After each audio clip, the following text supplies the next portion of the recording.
those who have ears to hear, let them listen. Don't forget the goodness of God. Don't ever forget it, okay? So look at John 8, verses 31 through 33, okay? So in 31 and 32, Jesus has a banger of a quote. He says, if you are, Jesus is talking to the Pharisees, and the Jews is talking to this crowd, right, as he usually does. And he says, if you hold to my teachings, you really are my disciples, right? And then he says, then you will know the truth, and the truth will set you free. I love this quote. This is something that I truly live by. I'm always trying to dig deeper into the truth to know what the truth is in and of every situation, because the truth can set you free, and I've been set free from so many things. I don't want anything else to hold me down. And how can you love the Lord with your whole heart, soul, and mind, which is what he calls you to do, if you never use your mind? You got to use your mind. You got to dig deeper. Every day you can be learning something new, right? Look at this, right? He says, if you hold to my teachings, then you really are my disciples, right? And what's the best way you can do that? Practice what you preach. I'm not saying that everybody has to preach, or I'm not saying everybody has to do like what I'm doing. I'm not saying everybody has to become a pastor, okay? For the most part, you shouldn't, and it even says that in the Bible, right? But what I mean by that is, if you're digesting this, if you're taking this into who you are, if you're writing this, the word of God, on your heart as you're supposed to, what does Jesus call his disciples to do? He told them, even when he was still alive, he would send them out to go preach the word and talk about the goodness of God and let others know. That's what we're supposed to be doing in our daily life, right?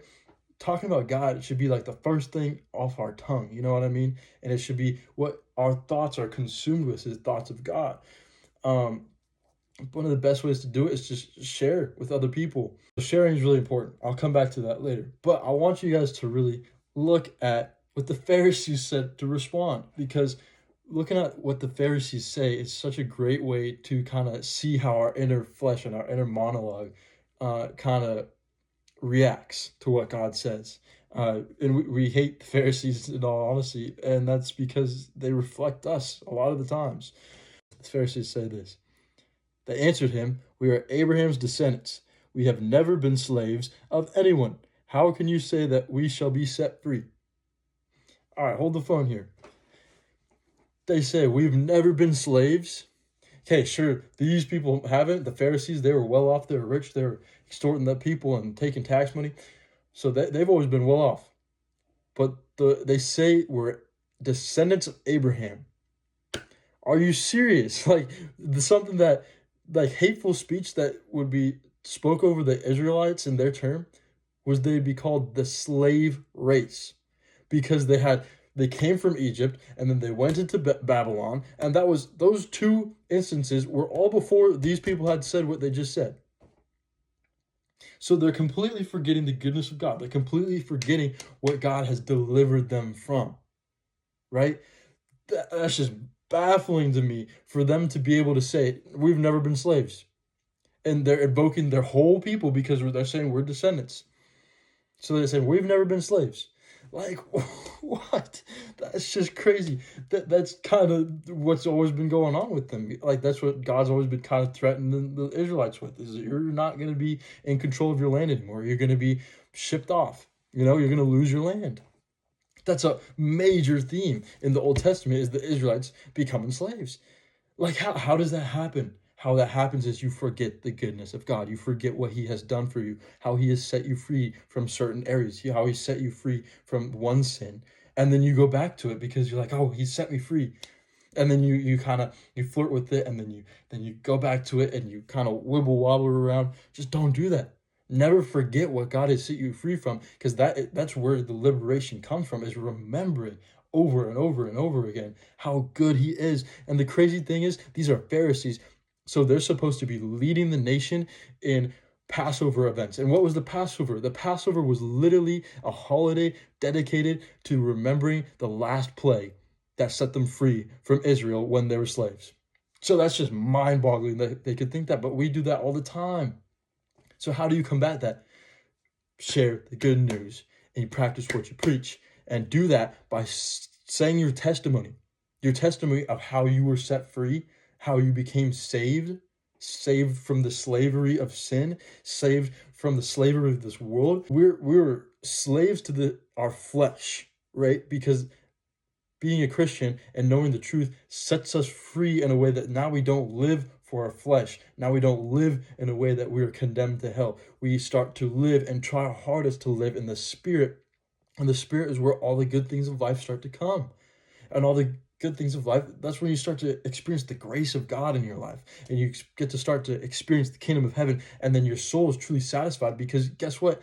You're satisfying both the Spirit. And when you do that, then the satisfaction of the flesh also happens as well. Everything that you could possibly need, my Father has it. That song is great, right? Because it says everything that we need gets fulfilled when we follow Jesus. Okay, so never forget your testimony, and always be telling people that your testimony is your greatest way to get more people into the faith. You're not just saying, go to this church, this is great. That just sounds like adding a chore to non-Christians, right? The best way that you can actually relate to them and get to their heart level and actually reason with them is, remember, this is where I used to be at. This is where God's taken me from. And so you can level with them and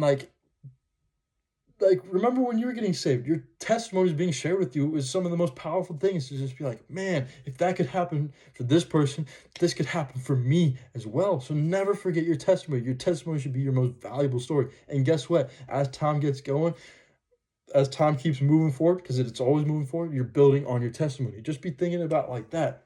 You're building up this giant resume of how good and how faithful God has been in your life. And that's how you get good grades on your test of life. This is just one giant test. Life is to see if you're going to make it because you hold on to the faith that you're going to receive mercy and grace to be saved from heaven or not. So at the end of the day, it doesn't really matter what kind of grade you have as long as you make it to heaven. But why not have a good grade? Why not? Why not help people? Why not do the kingdom work? Why not save people, right? Being a Christian, we hold the key to life and salvation, not because we have the power and not because the power is from us, but because we know who the power has and we know who holds the key. And so we can just, you know what I mean? Like when somebody's got a locked door, right? And you know that there's good stuff on the other side. And we have a connection to the guy with the key. And why wouldn't you be like, hey, like a homeless shelter, why wouldn't you want to be like, hey, come on, get you some food, get you a nice place to rest. Like all the good things in life is behind this door, and we know the person with the key. Why aren't we telling the people? You know what I mean? You shouldn't wish hell upon anybody. And by not telling people about God and saying, God will get a hold of them eventually. Chances are you're that person who God's wanting to use to get a hold of that person that you're thinking about. And if you're not doing it, you're just making the chances of them going to hell even greater. Yes, God will get a hold of them if he wants them to, but you could be a part of it, and you could be adding that to your testimony. You know what I mean? Oh, man, never forget the goodness of God, because that will continue to propel you and continue to just light a fire in your belly. I have a fire in my belly because I've been saved from a lot. And I just get to thankfully remember often how much God has saved me from. That doesn't mean that my life is perfect right now. That doesn't mean there's a lot of stuff that I'm hoping to do. There's a lot that I got a call in my life that I'm trying to fulfill. There's things that I want, fleshly desires. But at the end of the day, where I'm at is better than where I was because I've been saved. And that's what fires me up. That's what gives me a reason to praise every single day. And guess what? You have that reason too. If you're a born-again Christian, if you've been saved, you have that reason too. And guess what? If you're not, you get to have that reason tonight after this video. Even if you want to, just pray to Jesus Christ to come into your life. Guess what? It's going to happen. So don't forget how good he is, because he is good. He wants good things for you. Okay, I know that everybody's had some bad stuff in their life, but guess what? We live in an imperfect world, so you can't blame God. because God only has good stuff for you. God only has good intentions for you. I'm sorry that the devil has marred with his plans for you. I'm sorry for the bad things of this world. I'm sorry that we have the Adamic nature. I'm sorry. Get on the good side. Turn to the light. Turn to the truth that will set you free. And I promise it will start to get better. It will. I promise.